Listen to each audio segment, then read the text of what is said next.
all right, so the purpose of this talk presentation thing, I think mostly for me, is to give everyone kind of a taste of what the workshops will be like, but also just to show everyone how easy it is to get started. And so, as you all probably heard before the break, we selected folks that haven't had any or much experience, with the exception of this gentleman here, with this kind of stuff before. So my hope is to prove to everyone, because I saw a lot of hands raised in terms of people that haven't done hardware before, like, you can do this, and it's really easy to get started.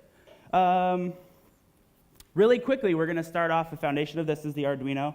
Show of hands, anyone know what an Arduino is? Fantastic. So the few of you that don't, it's a little 8-bit microcontroller. It's a very low-end system. They're really inexpensive. A lot of fun to hack on. And then we're also going to be using a breadboard. All right, which isn't actually made of bread. No, definitely not paleo. And that looks like this. And so this also just kind of give everyone like a good foundation of like how you get started and like how you kind of design and program. This is called fritzing. And fritzing is an amazing program because it allows you to kind of diagram what your circuit is going to look like. And so for this particular project, we're only going to use a total of 3 things. We're going to use an Arduino itself. We're going to use this thing, which I still have wrapped up. Maybe you guys can hold up yours. It's an ultrasonic sensor. And it uses sound waves to approximate the distance to the nearest object, which is really cool. A lot of fun. And then an LED. Anyone familiar with LEDs? They're diodes, which means they only allow electricity to flow one direction. And when electricity does flow, they light up. And so there's where the acronym comes from, light emitting diode. Very fun. And then I guess I lied. I mean, we're using these 3 components. We're also going to be using wire, which is made of metal and conducts electricity. So yeah, so here's where we get started. So you guys have a box of wires right there. It's the white box, and you guys can dig into that. And I have some here. Oh, and also for incentive, anyone else who wants to come up, I have Sauce Lab stickers, like fresh out of the bag. So if you're interested, I will set them right here, and everyone, welcome. We have space. So for those of you, I can feel there's some of you that want to come up, but you're not. You're hesitant. I'd like to pressure you to do that. So, all right, so the way we're going to get started is obviously we have our Arduino here. We have our ultrasonic sensor here. Well, how do we hook that up? Anyone? Any suggestions? Wire, right. All right, cool. So let's go ahead and pick, I don't know, red wire? Okay, that's a good call. So as you'll notice, on the top and the bottom of this breadboard, you have a blue and a red line. Any guesses as to what that means? Power, yes. So the red line is VCC, voltage in, and the blue line is the ground, like sink. So that's also known as like source and sink, right? So what we're going to do is, if you notice, there are particular wires right here. Can you see my pointer okay? Yeah. Okay. So these little headers here are made up of various pins that have specific purposes.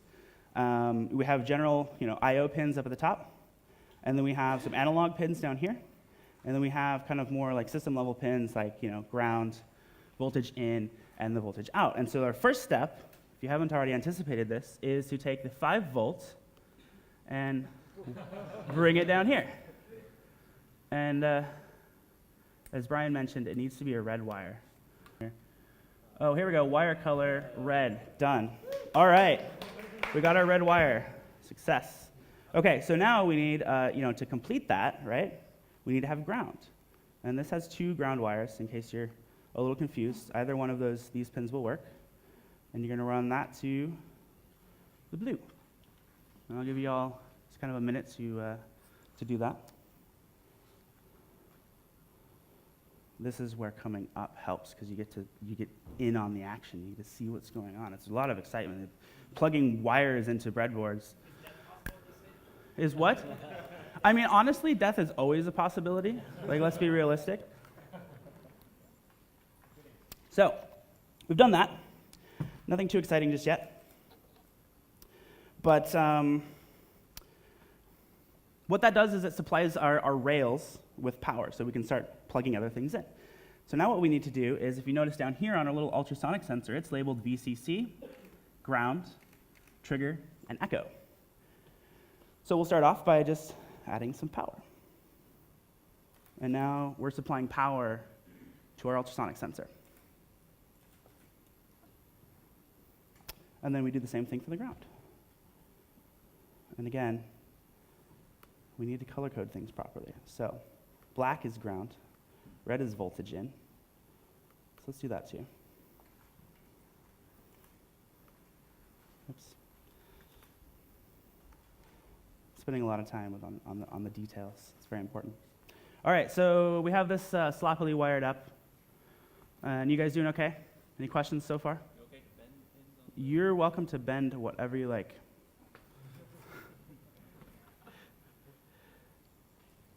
All right, so again, nothing too exciting just yet, but we're getting there. For this particular purpose, we're going to do something that's a little confusing.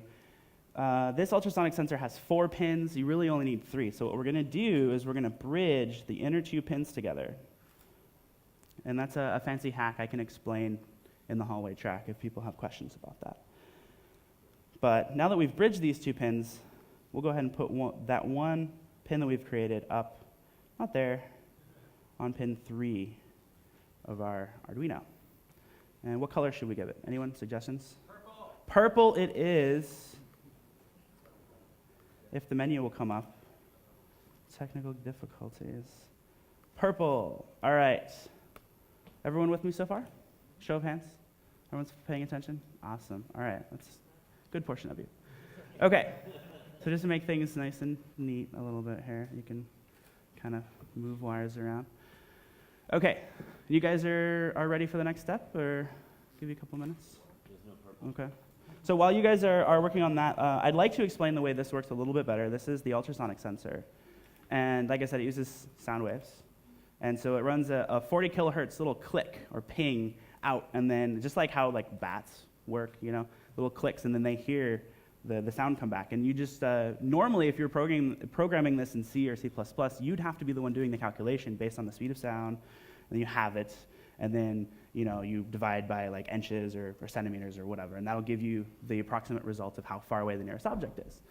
Well, the really nice thing is that we're using JavaScript, and more specifically Node, which we all know is awesome. But Johnny 5 in particular is what is really awesome for our particular use case, because Rick Waldron, among a bunch of other people, have contributed a bunch of pre-configured, pre-put together objects that you can just instantiate that represent various pieces of hardware. And so what we're going to be working with is the ping. And what's really cool about that is, like, here's an example. We're going to live code this, but like this is literally like, what, 4 lines? And then you've instantiated this little guy on your breadboard with your Arduino, and you can start getting readings from it. So we're going to go ahead and do that. And let me check time real quick. All right, well, let's try to hurry this up. Okay, so I'm going to try to catch up with the guys next to me here. By the way, for hardware demos, for best results, don't prepare anything at all. Just come on stage and just, I think the term is wing it. Is that what we're calling it? Okay. So, I'll plug my Arduino in here. The lights will flash. We're getting somewhere, right? All right, so thank you all. That was great. Okay. And I'm going to break into my box of wires here. Forgive me for lack of color coding, but you can look at Fritzing while I do this. And while I'm doing this, by the way, if anyone has any questions, please feel free to just like shout out questions, and I'll repeat them and try to answer them. So I'm going to wire up my power, 5 volts, and my ground. And how you guys doing? Are we all wired up? Ready to start coding? So if you're ready, go ahead and open up your editors. Obviously, we all use Emacs here, right? Yes. Yeah. Okay. So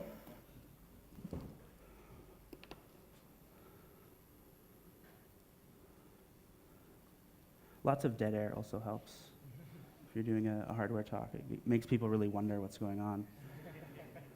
So, yes. And this is, to give you more of a feel of what a workshop is like, right? Like, lots of thought going into things, lots of contemplation, not as much talking. So for fritzing, does it have you have the little sonar module Mm-hmm. that comes with it? It doesn't come with it. The nice thing about fritzing is there's a whole community of people that will build SVG graphic representations of components. So then you can download them, and they come with their little pinouts. And if you notice these little green dots right here, that shows the pinout. So you can actually, I can come up here and click on red, and it'll show me everything that's connected. Yeah, it's very, very helpful. So anyway, so we've got our editors about ready to get opened up, and I'm trying to catch up here. I should have been following along. Forgive me. So, any questions so far, by the way? Yes, we have questions? No? Okay. All right, so at this point, I should be able to plug this into pin 3, and we should be able to get some readings off of it just by copy-pasting code, which is how we all work on a daily basis. So, go ahead and go to Sublime Text here, and I'm going to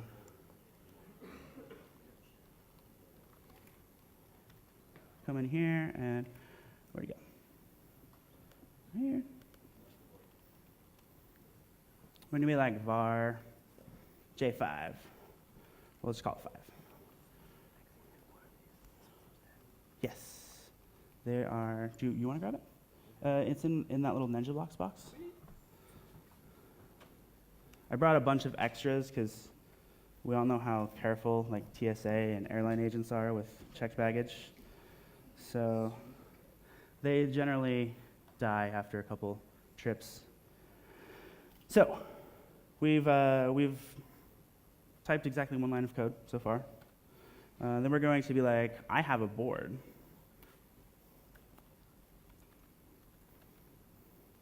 Right?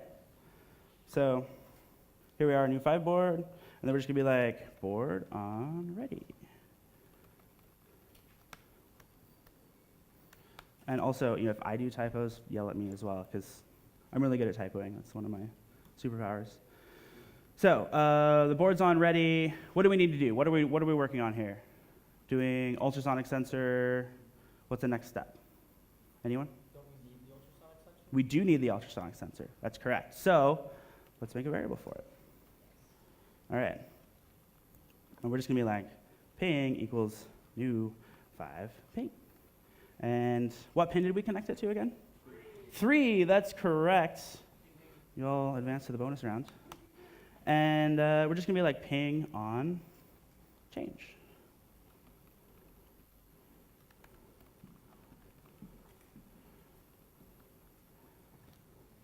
Very descriptive. So let's try this.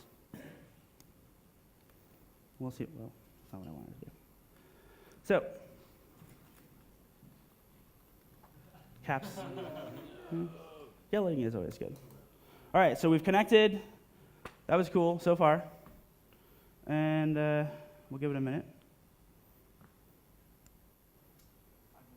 Or we won't. 5 minutes already? Jesus. Okay, so this may be completely disastrous, and y'all be like, wow, that was a complete waste of time.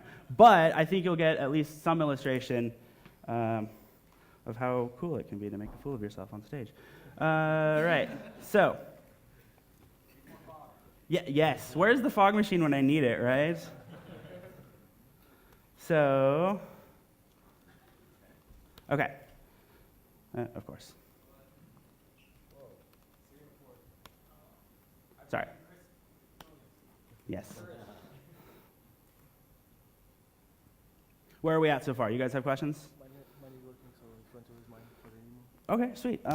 That actually might be a great idea. This is why it's always good to have a ringer on stage with you, because inevitably someone will have figured it out if they actually know what they're doing. So, oh, sweet. Okay, even better. Maybe you have the I do. Oh, right. Okay. Why don't we just use your laptop then? Is that okay? Sweet. You can just set it down right there. Yeah. Yeah, there's definitely room for improvement in terms of kind of, like being able to actually tell what device you're connecting to with Johnny 5 can be a little iffy sometimes. Yes, all right. I'll just go ahead and exit at this point. Great, so is that not working now? It's working, okay. So this is hopefully going to be a little better idea of what it looks like when things are working properly. And again, with hardware demos, like I said, 1, don't prepare. 2, be as graceful as possible when things don't work because they never work right. So, okay. So we need to do mirror display. Do you want to do that? Of course, now we're having like native module issues on our lovely guinea pigs. That's what they're for. Right. I found normally what they're for is just sitting up here looking really confused. So, all right. So we've jumped ahead a little bit here. David's helped out a lot by actually giving a little bit more idea of how the functionality works. And so, obviously, like we said, this ultrasonic sensor takes readings using sound. And as I move my hand up, you can see the fact that the measurement is getting higher and lower, right? So the original idea that I wanted to take this with is I also have some LEDs, and I basically want to take it to where if we have time, we can build just a really rudimentary alarm system that lights the LED up when there's a detection of distance change. And I have exactly 50 seconds to do that. So I guess we're gonna probably call this, but again, very, very rudimentary, like kind of basic idea of the fact that, how many lines of code did you write? I just copied the what is young than Right, so within copy pasting, 4 or 5 lines of code, you're able to actually start interacting with the world. And that's kind of the point that I'd like to drive home, and I apologize for the sloppy execution, but again, I'd like to give people a taste of like how easy it is to get started. I'd like you all to get kind of excited and involved in doing more hardware hacking. I'd like to. So yeah, we're going to have a hardware hack, and Keegan can probably talk a little bit more about that. Yeah, this afternoon we'll have a workshop, and I'd love for you guys to join, and if you have any questions or if you're curious about any particular aspect of this, I'd be happy to help. I'd like to. You guys can keep your Arduinos, and we can work on it a little later. Anyone else who's interested and doesn't yet have an Arduino, let me know. I've brought a couple extras and some kit. I'd be happy to give it to you if you're interested in playing with this stuff. And yeah, I'd love to see all of you later this afternoon.